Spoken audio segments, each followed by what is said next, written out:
he grabs the scroll of the prophet Isaiah was handed to him, and unrolling it, he found the place where it was written, "The Spirit of the Lord is on me, because he has anointed me to preach good news to the poor. He has sent me to proclaim freedom for the prisoners and recovery of sight for the blind, to release the oppressed, to proclaim the year of the Lord's favor." Then he rolled up the scroll, gave it back to the attendant, and sat down.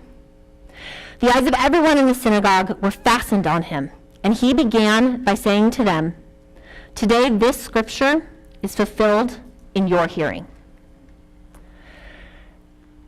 He takes what Isaiah said about how God is going to create wonderful things out of pieces of pain, and he says, I'm where this is going to happen. I'm the one who's going to bring this reality. I will create this for you and for the world. And I want you guys to catch one particular thing. I want you guys to catch a little bit of the verb stuff. I don't really like grammar very much, but verbs are important right now. The verb, right, let's see. Preach good news. Preaching is a talk word. You say things, they come out of your mouth.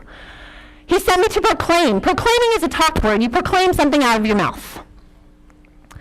Proclaim the year of the Lord's favor. You have these words that are all related to a speech. And maybe this is the point where we take ourselves back to Genesis, where God just says, and something's real. And here comes Jesus to say, I'm proclaiming good news. And it's just a word that he's offering that's going to make something real.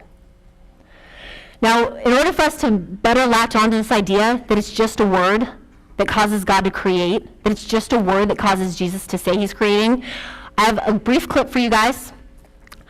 What you're watching is pretty much the 100% opposite of what Jesus is doing.